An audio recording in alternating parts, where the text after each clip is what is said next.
Here's to the ladies, the fair and the weak. Fair they are, we'll all admit, but who dares call them weak? Our modern girls play as hard and with as much vitality and stamina as any man. How do they do it? Where do they find all that energy, that seemingly inexhaustible store of pep and ginger?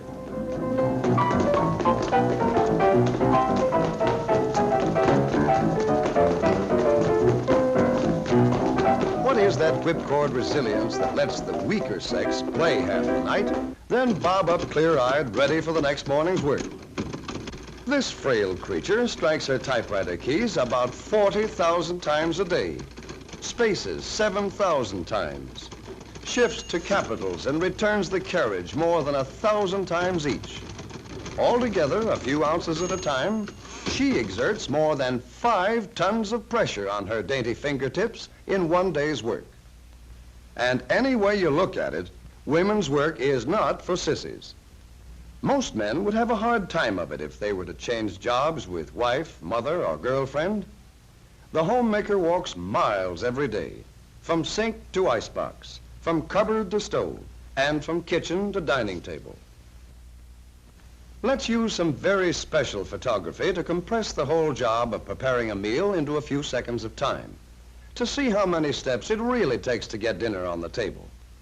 Remember, this is a hurry-up picture of just one meal out of more than 1,000.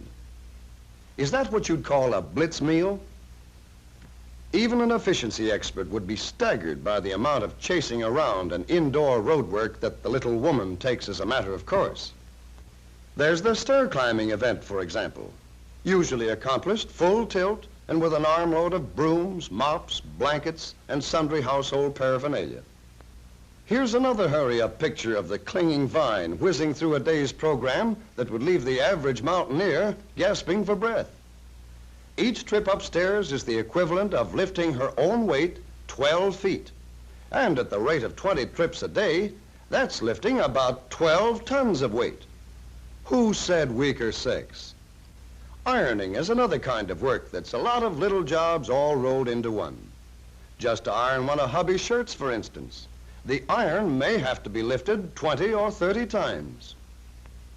And since a flat iron weighs about as much as a brick, a day's ironing actually uses just about as much muscle as bricklaying. Flattening a towel or wielding a trowel, even Stephen. Had your iron today, lady?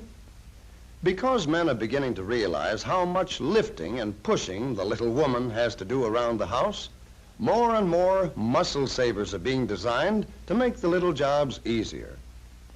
It's one thing to make 6,000 separate scrubbing motions over a tub of clothes, and quite another to push a button that does all the work.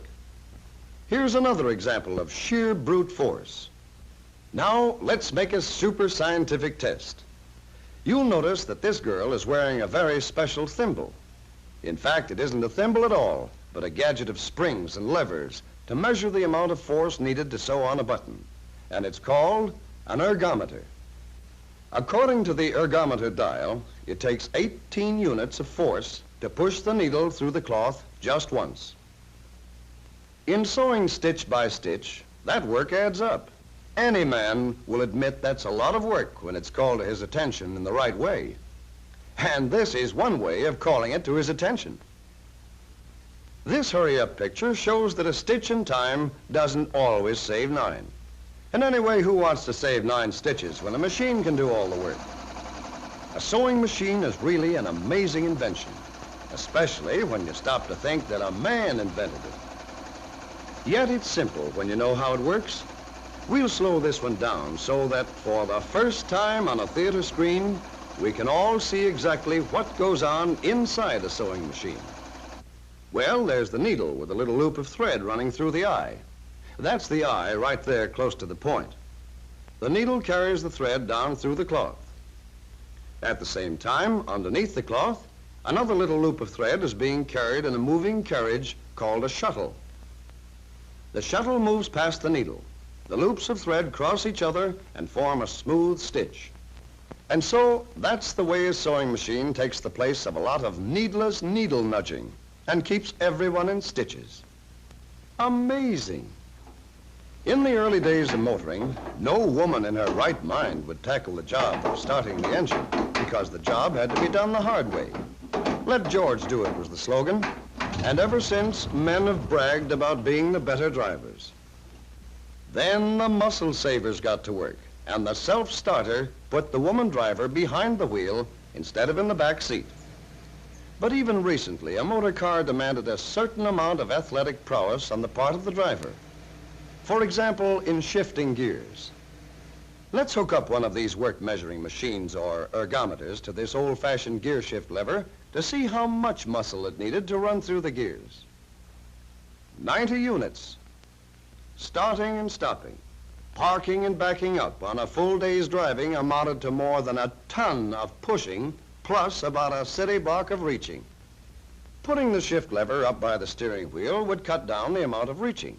But with such a short lever, it would be even more work to shift the gears. In fact, more than 100 units. To make this job easier, some sort of machine was needed to take over the muscle work of moving the gears in and out of mesh. Yet, because the speed of the car and the conditions of load are never twice quite the same, a certain amount of human judgment would help to shift gears quietly and smoothly. A muscle-saving engineer who went to work on this two-sided problem found that the vacuum produced inside the motor car engine could develop plenty of power to do the actual work. And by means of a super-sensitive control, the driver could still be the real gear-shifting boss. The sensitive control can regulate the pressure in a powerful vacuum chamber so that the slightest movement of the lever will bring about a strong push in a desired direction. A push that can be controlled to follow the movement of the lever with infinite exactness.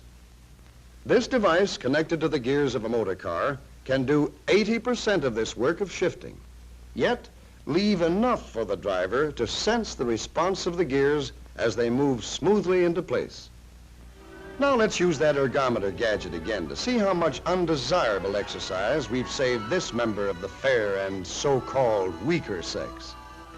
Now the dial shows about 30 units, only a few ounces of push with the vacuum gear shift.